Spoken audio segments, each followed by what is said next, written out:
So, good afternoon, everybody. We start this meeting about PFNA augmentation. So, I will start and give you a short introduction how we had come to this problem.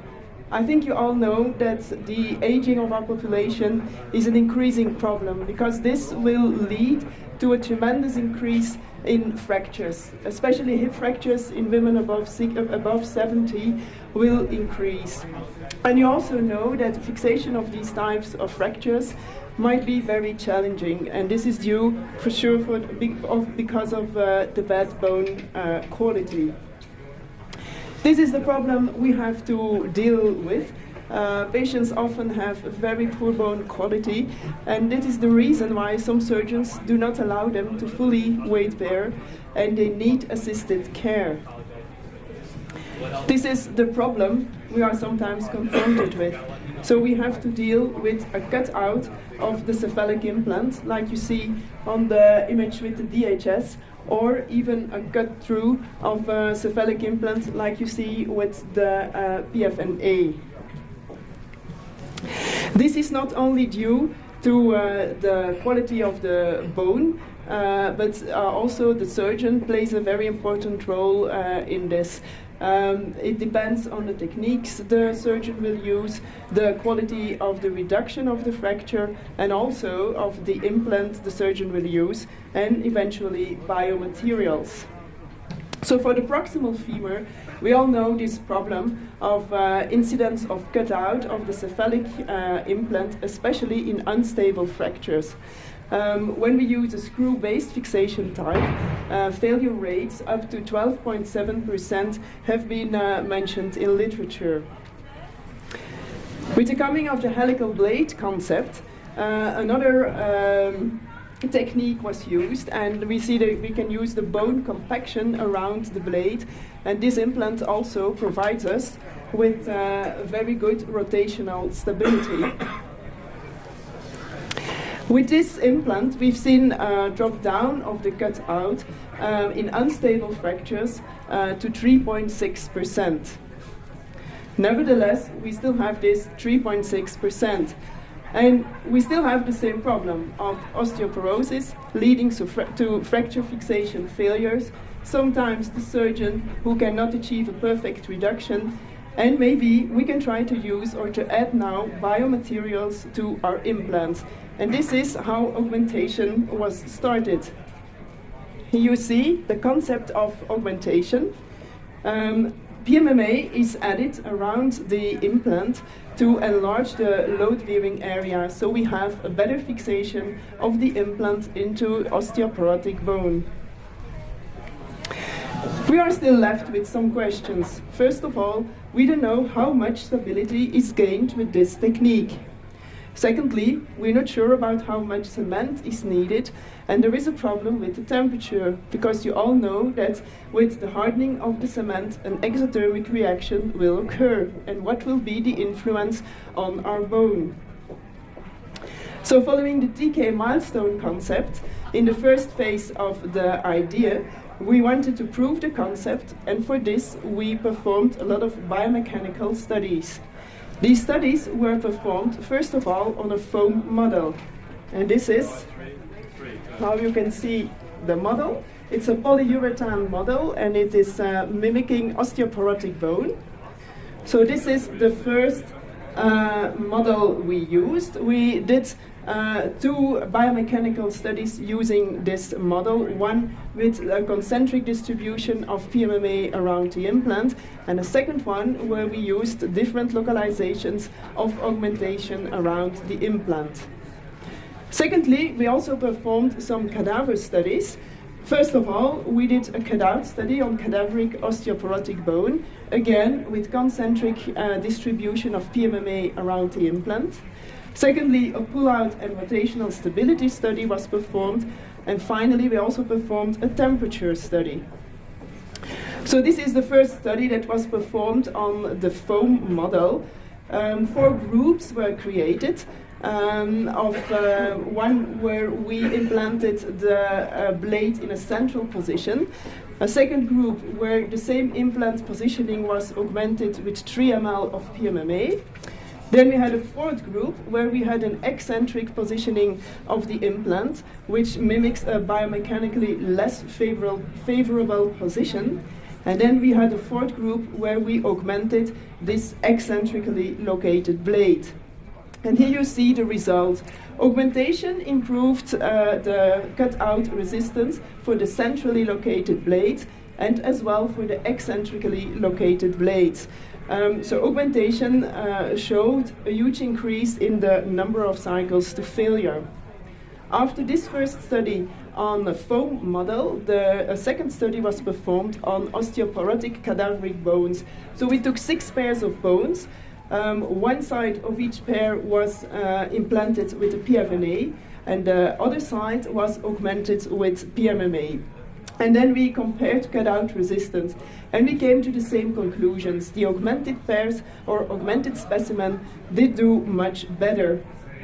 And you see, when you compare the augmentation or the cycles to failure to the bone quality, we see that in the blue dots, there is an influence or a correlation between the numbers of cycle to failure and the bone quality. The better the bone quality, the higher the numbers of cycles to failure. While in the augmented specimen, we did not see this correlation. All specimens failed at the same time, illustrating that augmentation will rule out the influence of osteoporosis of bad bone quality. Here we brought a model just to do a kind of a tryout. And may I ask somebody of the audience, maybe you to come and to give us a hand here. You can come just to this side. You can stand over here. So this is a bone model mimicking osteoporotic bone. We implanted a blade and it's not augmented. So you can just, with this tool, you put it nicely in and you try to push on it and see if you can create a cutout. No turning? No turning, just now you push on it like this. And go on until it fails. Yeah, you see this is how the cutout in the real bone will occur. And here we did exactly the same, but there some PMMA was augmented. A lot stronger. Try to see. Yeah, so it comes out of the clamp, but you're not able to provoke the cutout. Thank you. Another biomechanical study we did was with of considering the heat generation, because we were really concerned about this. For this we used 6 pairs of human cadaveric female heads. We augmented always one side of the pair, and the other pair, here all the pairs were augmented. One with 3 ml of PMMA and another half with 6 ml of PMMA. And we made some temperature measurements. And here you see the result. And you see that in none of the cases there was a temperature higher than 43 degrees in the augmented bone around the blade. And there was even no temperature higher than 40 degrees for longer than 600 seconds. So when we use only 3 ml of PMMA, this will give us no problems with heat generation. Now we still are faced with the problem how to decide which bone to augment. Because out of these studies we've seen that augmentation will only be useful in osteoporotic bone, and it will also only be feasible in osteoporotic bone. We were not able to augment good bones. So it's very important to make this decision before you start if this bone you will be able to augment or not. So how can we outline these indications? For sure, often you see on the X-ray if you have to deal with a frailty or an osteoporotic fracture. If you have to deal with fracture recurrences, your patient comes in with a second fracture, you may know for sure that you have to deal with very bad bone quality. But the only objective measurement we have is the BMD measurement, which is performed by DEXA scan. I'm not sure how it is for your patient, But a lot of my patients who come in with fractures, they don't have a DEXA scan available. Although we know that the BMD at the hip is a very strong predictor of the hip fractures, not a lot of our patients have this available. So we like to have a tool to measure or to have an idea of the bone quality when performing our surgeries. This has been developed or is under development. It is a torque measuring tool. It is like a probe with wings on the side, and we measure the breakaway force between the wings. And we've seen that there is an excellent correlation between the BMD, the quality of the bone, and the torque you need. This has been tested in a clinical study for the DHS, and we are still waiting to have this tool available for the instruments for PMMA, so that we can make a measurement of our bone quality when we are performing our surgeries. I hand over to you to give an idea of the implants and instruments to use. Well, basically, if you're familiar with the PFN8, it's not a big difference. The difference is the blade, you can see here, and we can show you that here, that the blade has perforation at the end. So if you inject something in here, liquid or cement, it goes out to the side.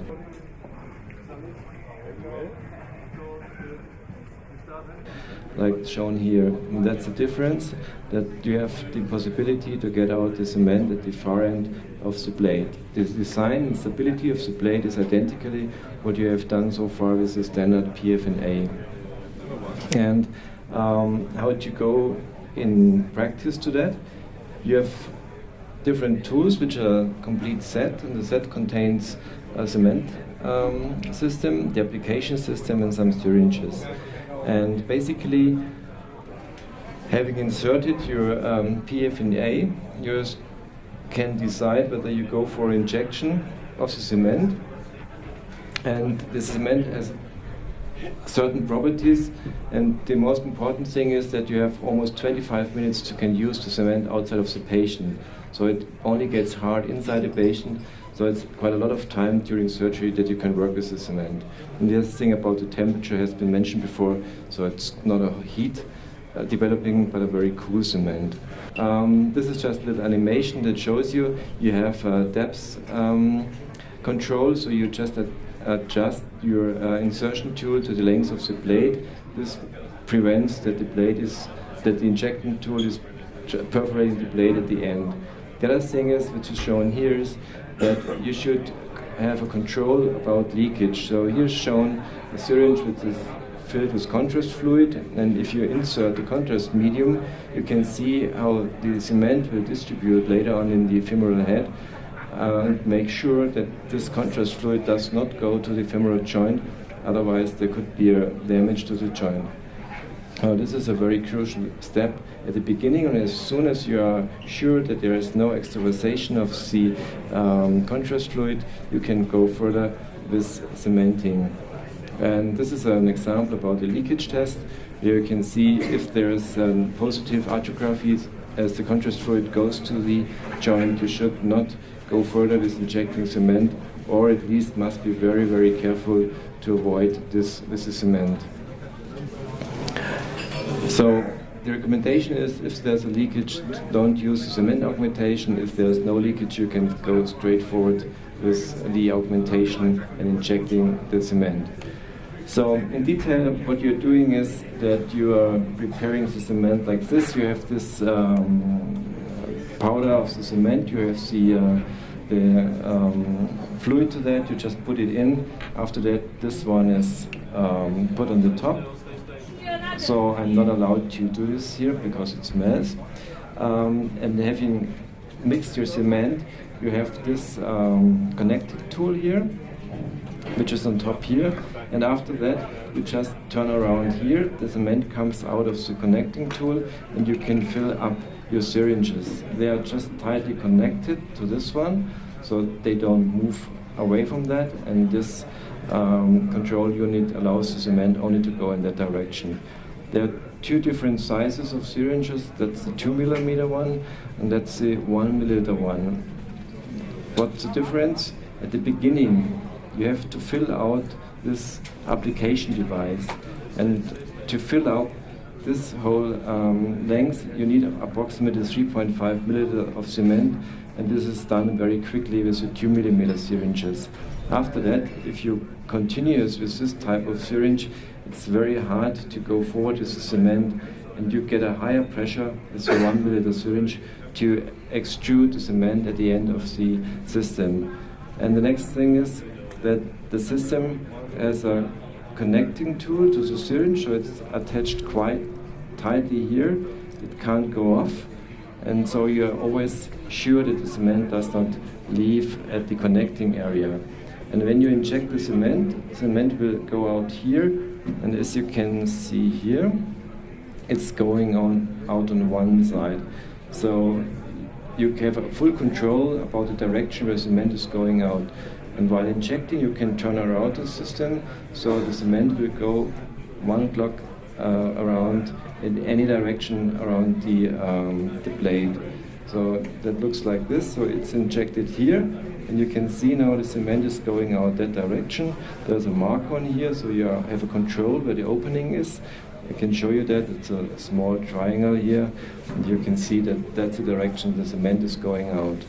And then while you're injecting cement at the perforated side of the blade, you just turn around the system, and the cement will go in any direction, always according to the marker on the injecting device.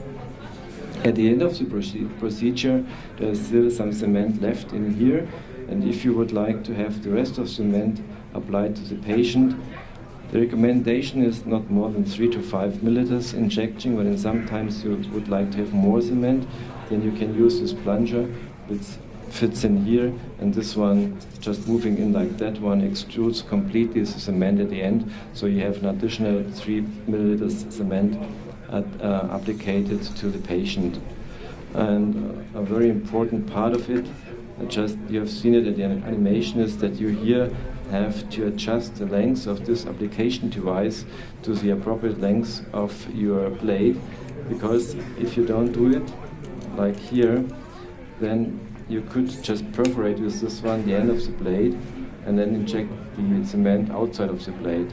So this is a very crucial step to adjust the length of this application device to the blade.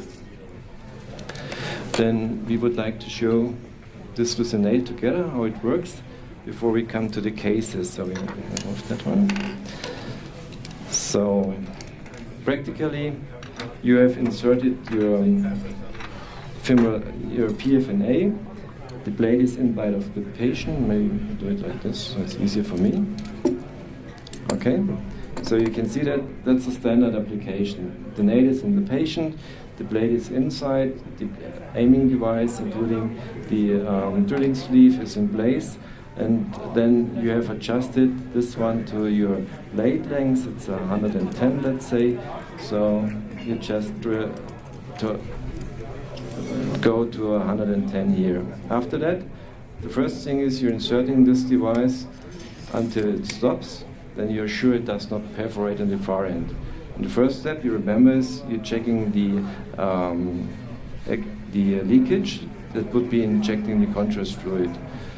You have to wash it out with another 5 or 10 milliliters of saline, and after that you can start directly injecting the cement. And as I told you before, you would start with the 1 milliliter syringe, and let's say the cement is in here. Then we just slowly inject the cement, and we are now turning clockwise or the other way around our injecting device while injecting the cement, and this makes sure that you have a surround extravasation of the cement of your system. You can do this 3 times, then you have a total injection of 3 milliliters. After that, you just remove the device out of the patient, if it's not cemented, like this, and then you finish up your procedure as usual. You just remove all these things, make your dynamic or static interlocking, and that's the end of the procedure. And you have seen the timing of the cement. As soon as you have injected cement, it's another 5 minutes, then it's hard in the patient.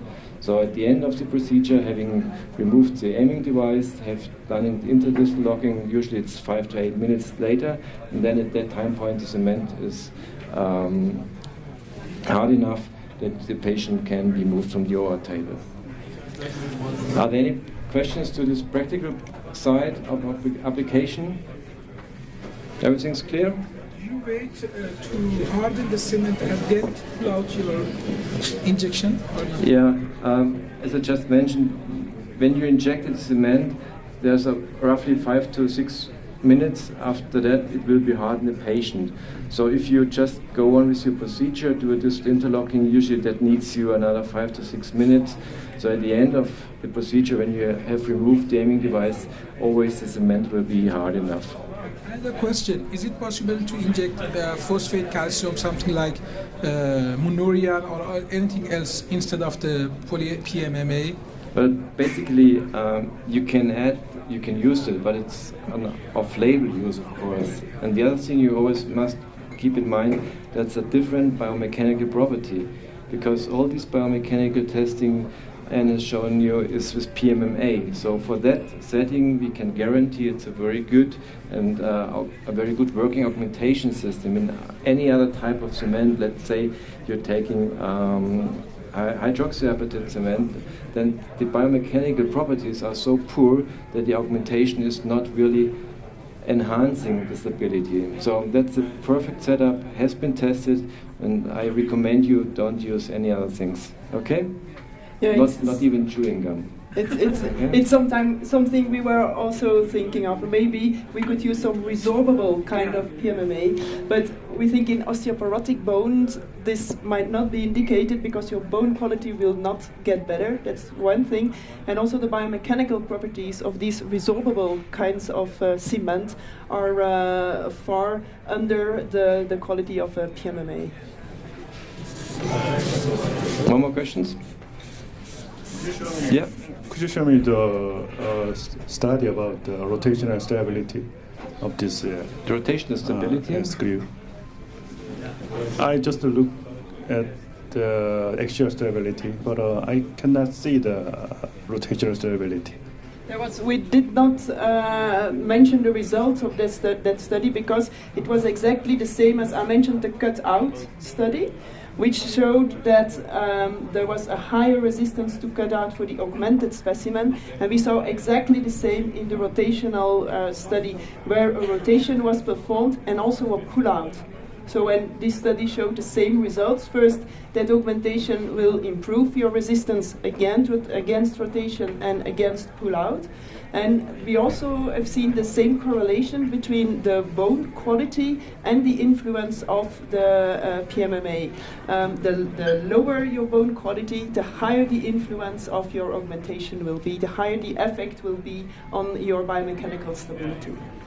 Are there data available about the thermal energy which could be generated from the cement inside the femoral head and avascular necrosis as a complication from the thermal energy? This is also something we are a bit afraid of, and for that we tried to bring down the amount of PMMA needed. First of all, we could bring it down to 3 ml and even less. We've seen that up to 2 ml is enough to have the same influence on stability, on resistance against failure. That's one thing. And another thing we try to do is to keep the PMMA around the implant. So not to the femoral head, not going too far to the cartilage. That's why the instrument is so important, so that you can bring in the PMMA rather here, around the base of the blade, and not at the tip where it will go to the cartilage and might have some influence on necrosis. But some further studies will be performed on this as well. If you need to do a revision, if you need to remove the implant because of an infection or something, are you able to get the blade out? Yes, you are.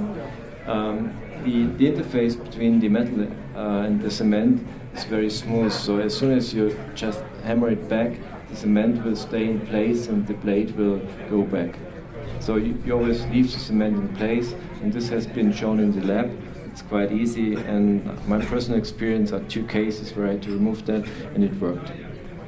In the lab, we tried to remove all the blades, all the augmented blades out of the cadavers. And we saw that there was a breakage of the interface of the implant and PMMA, and the PMMA stayed inside the bone. And that was the same experience that was seen in clinics. So you could just take out the implant. So this is a first case of a rather unstable fracture, and you see that an imperfect fracture reduction could be achieved. This was a closed reduction. During the procedure, an additional open reduction was performed, and you see how, following the regular surgical technique, the key wire was brought in. But you really have to take care not to perforate the femoral head with the key wire. If you do this, the PMMA will flow into the joint and you will create an arthrodesis. So then the blade is implanted following the standard technique, and once again you have to check that the key wire is not pushed through the joint by your blade. But here you see that the key wire is still on the AP and the lateral view away from the cartilage. And this is then how the leakage test is being performed, and you see the contrast medium flowing out of the fracture side and not out of the femoral head, so we are sure there is no perforation. And then the augmentation is performed by turning the cannula around so that PMMA flows around the blade. You also see this on the lateral view, and this is the post-operative view, and we allowed this patient to immediately fully weight bear. I think this is one of your cases. Mm-hmm. Okay, this is another case where yes, you can see the postoperative result of a pertrochanteric fracture, and is stabilized with the PFNA. And basically, the question to you is: do you think that's a good reduction, or is it a case where now, knowing the system is available, would add some cement? What's your opinion, sir? Do you think it's good? I think the nail must be longer, at least. You mean down the femur? Yeah. Okay, maybe. But about the reduction at the proximal area, it's okay. Any other opinion to that? So for me personally, it looks quite okay. I would say it's a nice result. So what happened after half a year, 8 months later, the patient comes back with that. Okay, very interesting. She has not really much pain, but she claims some limping on that side, and the CT scan obviously showed there's a reason why she has some pain. There's a complete perforation. The PFNA is in the supraacetabular bone, and fortunately there's so much protrusion that it's almost an ankylosis of the hip joint, and that's why the pain is tolerable to her. But you can see there's a lot of moving around that. So looking back, this would have been a very nice case where I now say augmentation would make sense. Even the postoperative X-ray looked quite nicely. So we have here a 93-year-old lady, so you can see all the age is very high. So that's what I like to have in these old patients, some cement augmentation, and there is no good reduction, okay? I just wrote down medium, but you also can say that's not really good. But in these cases, the cement augmentation provides you as much stability as you need that she's allowed full weight bearing. And it works, so she can walk after 2 days and you don't take care about the not so good reduction at all. And I think that's one of the good things of that stuff, that in case something does not go perfectly, you can rely on this additional anchorage system. That's another case, probably most of you are familiar with that. That's a standard run after a certain type of injuries and reductions. So that's a failing gamma nail. And now the question is there any solution for that? So what would you recommend the patient? What would your personal preference for that? At first, because it's so superatic, we prefer to tell the patient to delay weight bearing, and I don't know. You mean now or before? At this situation. At this situation. So the patient comes to you and says, "Doctor, I have extreme pain. I want to have something done. Do it." We have to revise it. How? At least I think in my hand I have to put an allograft inside the in the way that we have put a screw to have a better purchase. Yeah, pretty good. Do any other idea to that? Put some allograft in. Okay, now from today on we have another type of allograft. Okay, so we use the injectable allograft, and what I did is just I removed the gamma nail. PFNA, cement augmentation, that's your allograft, but it's easier to do. It's more cumbersome. And what you can see very interesting, there's a little bit of cement going ahead of the blade. So this is what we mentioned. Always be careful where your K-wire is. Don't perforate the femoral head to avoid the cement going that way. After 3 months, you can see full weight bearing, nothing happened. Very good run for the patient, and he was quite happy with that result. And still after 4 months, there's no loosening, no moving, no migration. So the system itself works as we said. Very interesting is you can see about the nail length. That's in this case perfectly. Shouldn't be longer. Just kissing the total knee. Maybe that's the next problem of the patient. He will have a fracture maybe there. It's a very very high stress in this area. That's a 68-year-old gentleman, so he's not supposed to be very osteoporotic, and usually it's a very routine case, okay? He has this peritoneal fracture, so the lesser choke is in place. It's not supposed to be a very unstable fracture, so I think DHS is a very useful and since years working implant. And what has been done, that's the DHS system used, okay? So would you say that would work or not? Tip apex distance is not good. Tip apex distance is not good, yeah, correctly. So you would be suspicious something is going on. Might just cut through. Cut through, okay? You need to see the lateral also.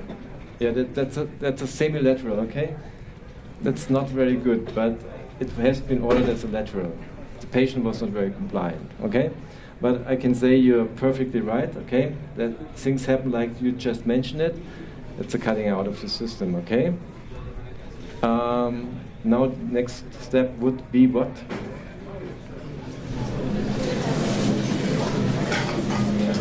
What's your choice for revision? Well, in my circumstances, in my place, I would go for extended indication for an hemiarthroplasty. Okay.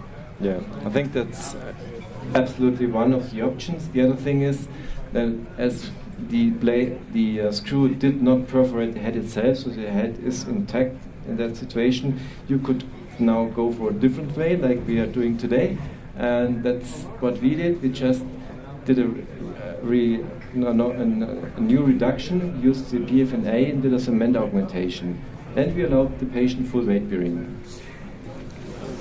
And due to the biomechanical properties of this augmentation system, he could do full weight bearing, and this is control after 8 days. It worked, at least for 8 days.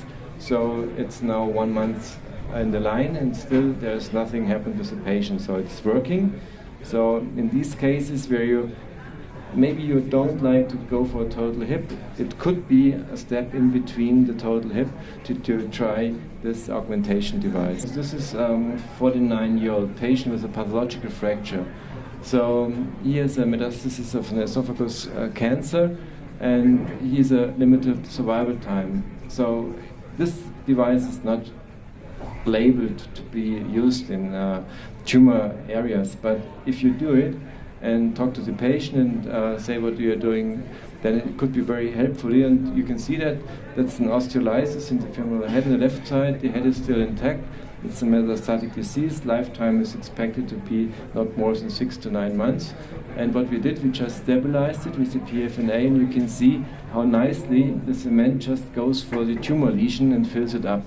So in tumor cases, we have done now several cases. It works very nicely, because otherwise you would have to do a total proximal femur replacement to resect everything, but with limited lifetime and all these things, the biomechanical properties are very good of the system. Yes, sir? Would you be worried if there is a posterior comminution? Would you be worried if there is a posterior comminution? Yeah, I would be worried. What care should we take when we use this?